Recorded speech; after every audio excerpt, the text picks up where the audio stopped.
Olá pessoal, vamos fazer uns vídeos de Física de 12º ano. Espero que consigam aproveitar bem, também consiga ter tempo para acabar toda esta matéria e para mostrar que faz algum sentido e que também seja bom para vocês. Estou à espera do gosto e de subscrever o canal. Ok, vamos ter aqui, já tenho aqui uma ficha de trabalho para ajudar e vamos fazer estas aulas para ajudar a perceber estes conteúdos. Vá lá, não se esqueçam de subscrever e vamos ao vídeo. Cá estamos aqui com uma breve apresentação da cinemática, da dinâmica. Bem, temos aqui muitos conceitos matemáticos e, por acaso, apanhei este ano uns alunos que não conseguiram dar as derivadas. Vai ser bastante importante para percebermos melhor como é que passamos desta equação das posições para a equação das velocidades. Mas é mais uma coisa para dar e também para poder transmitir-vos, e penso que vai ajudar também dessa forma. Se já tivesse tudo feito, era tudo muito mais fácil, mas também perdi este passo que vai ser necessário dar. Sou o professor Marco Pereira, do site estudafq.pt, e estou aqui para vos ajudar. E em primeiro lugar vamos falar do movimento e do repouso. O repouso é quando uma posição se mantém fixa, não é? A pessoa está parada, e quando o movimento é quando uma posição se altera. Bem, parece tudo óbvio, mas quando nós vamos para a escola, vocês vão em repouso ou vão em movimento? E agora? Vão sentados no carro, ou no autocarro, no comboio, metro. Vão sentados. Mas estão em repouso ou estão em movimento? Então, isso é tudo relativo. Eu posso dizer que estou em repouso em relação à cadeira, mas estou em movimento em relação à estação, à casa ou à escola. Então, é necessário completar esta definição de repouso e de movimento, que é sempre em relação a um referencial. Então, vamos novamente. Repouso é quando a sua posição se mantém fixa ao longo do tempo em relação a um referencial. E movimento é quando a sua posição se altera ao longo do tempo em relação ao referencial. E pronto, temos aqui um exemplo também. O observador B vê a caixa sempre à mesma posição, sempre com a mesma posição, mas o observador A vê que a caixa está a se afastar, está a mudar a sua posição ao longo do tempo. Então, é isso. É o movimento e repouso que nós vamos estudar é relativo e por isso precisamos de um referencial. Então, vamos introduzir o referencial cartesiano e a sua posição num referencial.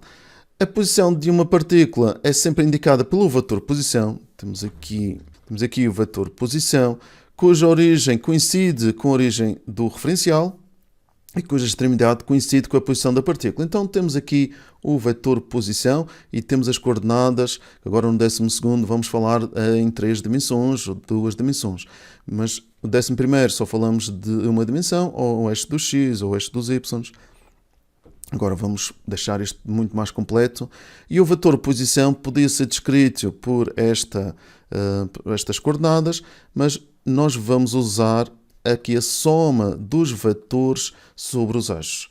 E já vou falar também destes versores que vão nos ajudar a descrever aqui o vetor posição. E porquê que se chama vetor R ou vetor posição? Se vermos a trajetória deste movimento, este vetor R em relação ao referencial é como se fosse um raio. Então isto vem do inglês radius, raio. Mas também nós já temos o x, y e z e precisamos mesmo de uma letra para representar essa posição e não vai ser x porque tem estas 3 coordenadas. Então temos aqui o vetor posição com as três componentes de x, y e z. Nós podemos descrever esta posição deste ponto usando estes versores. E o que é um versor? Um versor é um vetor unitário cujo comprimento é 1. E eu só preciso de multiplicar a coordenada desse ponto para ter o tal vetor posição só do eixo do x, ou assim consigo ter o vetor posição só do eixo dos y ou do z. Então tenho aqui versores unitários, que também existe a notação y, j e k, respectivamente, e em alguns movimentos na física vai ser mais conveniente usar a direção tangencial como por exemplo para a aceleração tangencial, para ver se está a haver a variação do módulo da velocidade. E também então vamos ter aqui um versor ET e também temos então um versor perpendicular a este, que é da tangente, temos a relação à direção normal a essa trajetória, aqui perpendicular. Bem, então o versor é um vetor cujo comprimento é 1 e podemos descrever depois o vetor posição desta forma. Vamos ter aqui a coordenada x, y e z e está nesta direção x, direção y, direção z. Se eu precisar de saber o comprimento, a distância ao referencial, mas é o comprimento deste vetor, eu vou então traçar a norma deste vetor. A norma do vetor tem por base o teorema de Pitágoras para 3 dimensões. Então será a coordenada de x ao quadrado, mais y ao quadrado, mais z ao quadrado e a raiz quadrada disso tudo.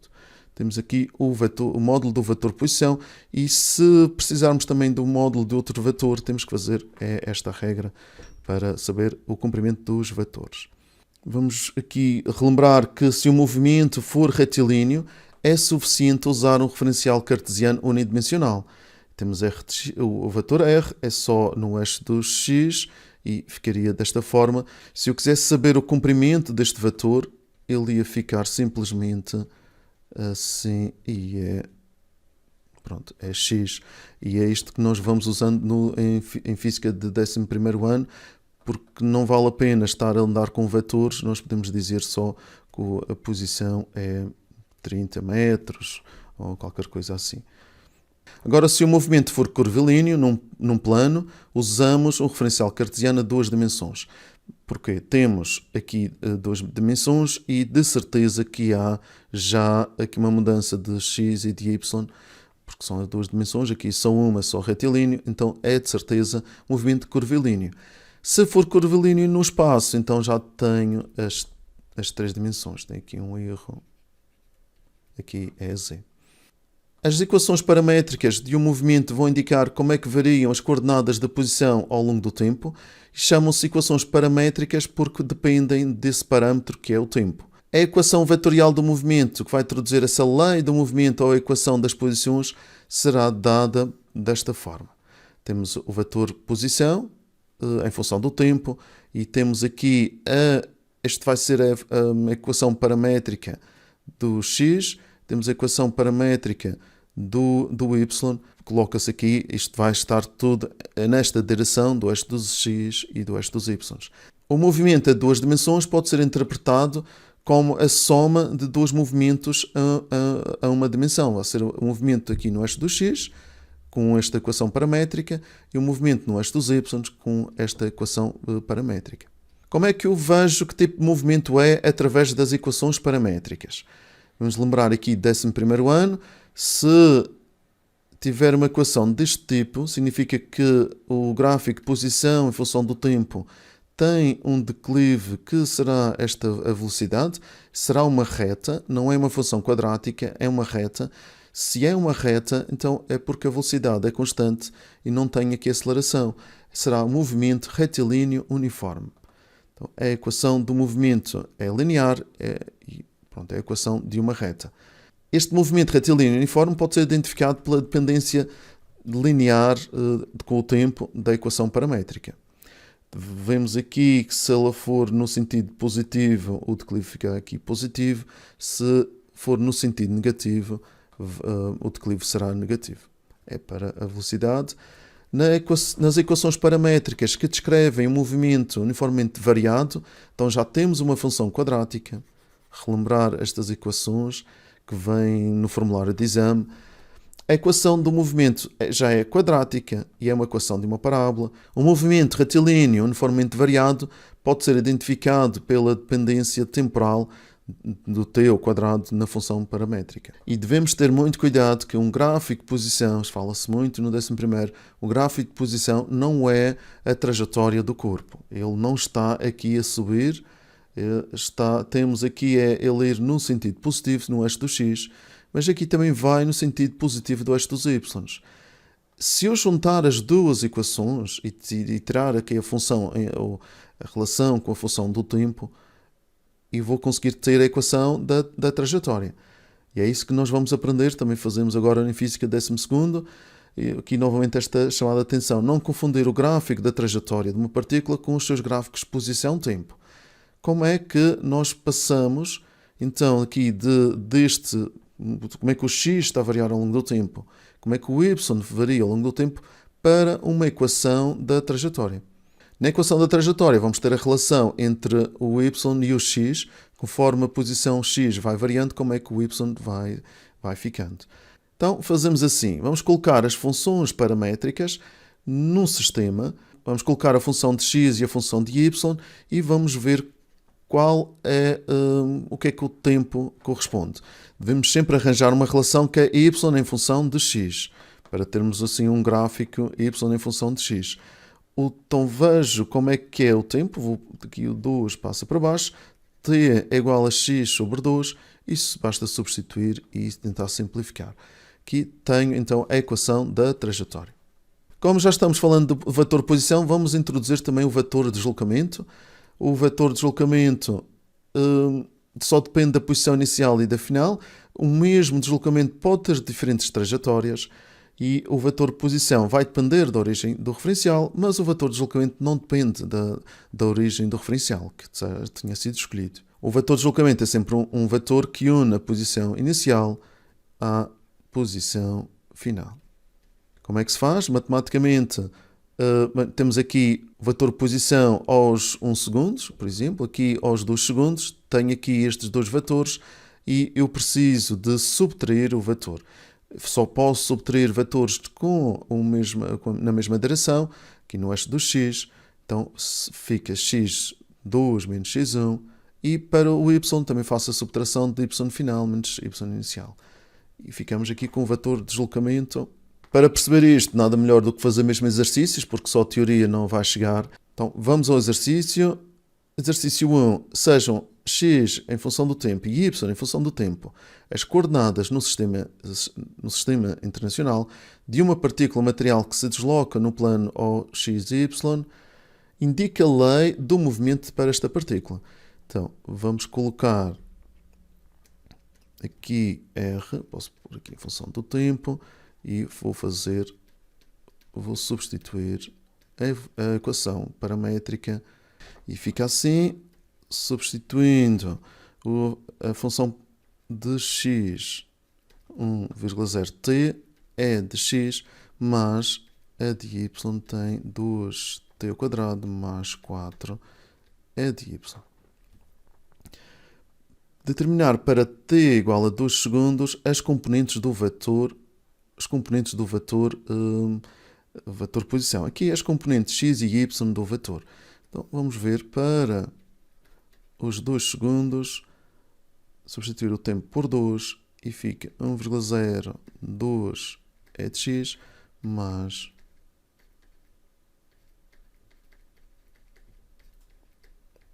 é de y, e o vetor posição aos 2 segundos é 2, a componente do eixo do x é 2, mais aqui 4, mais 4 vezes 2, 8, mais 4, 12, é de y. Estas unidades em cima são em sistema internacional porque tenho posição em metros, tempo em segundos, então vou deixar já no global em sistema internacional. Aqui não tem outra grandeza a não ser mesmo a posição, isso tem que ficar em metros. Qual é a distância da partícula à origem do referencial? Então vamos fazer aqui a norma deste vetor e é a soma do quadrado das coordenadas e fazer a raiz da soma do quadrado das coordenadas. Isto dá 12 ao quadrado mais 12 ao quadrado e vamos fazer a raiz. E é 12,2, vou arredondar para 2 casas decimais, dá 12 metros. Indica o vetor de deslocamento da partícula material de 1 a 2 segundos. Vamos fazer assim só rapidamente e já mostro a resolução. Aqui o vetor de deslocamento é o vetor 2 final menos o vetor aos 1 segundos. E já tenho aqui os 2. Depois vamos determinar a equação, aqui é só o vetor, não é a norma, e fica assim, desta forma. Indica o vetor de deslocamento, eu tenho aqui a substituição para 1 segundo, fica desta forma. Vou colocar aqui metros, aqui também metros.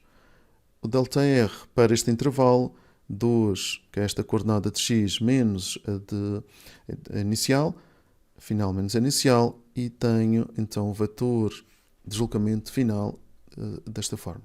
Indica a equação cartesiana da trajetória da partícula. Tendo as equações paramétricas, vou saber o tempo, como é que varia em função de x, e depois substituir o tempo e ficar só com x. T igual a x, e substituímos e fica bastante rápido. E temos aqui a equação da trajetória. Tem mais um exercício. Caracteriza justificando os movimentos em cada eixo, sabendo que então, tenho este movimento, esta equação paramétrica no eixo dos x e este movimento no eixo dos y. Eu quero saber se o movimento no eixo do x é uniforme. Bem, como tem uma dependência com t ao quadrado, não pode ser. Se o movimento no eixo dos y é uniforme, okay? Não tem aqui aceleração, só tem a velocidade constante e é uniforme. Então, vemos que o x não é uniforme, é uniformemente variado, e o movimento no eixo dos y é uniforme. Pronto, tenho aqui este certo, aqui esta parte errada. É a opção B. No próximo vídeo vamos falar já da velocidade média e da velocidade instantânea, como é que se faz estas tais derivadas, e deixar aqui a informação que a turma de Master já está a começar, vai começar a 30 de setembro, para a preparação para o exame. São alunos que querem melhorar, precisam mesmo de ter uma excelente nota, e até tem alunos também que estão a mudar de curso, que entraram na faculdade este ano, mas querem mudar mesmo, e vão ter a melhor nota possível no exame, de certeza. Bem, até o próximo vídeo, estamos juntos.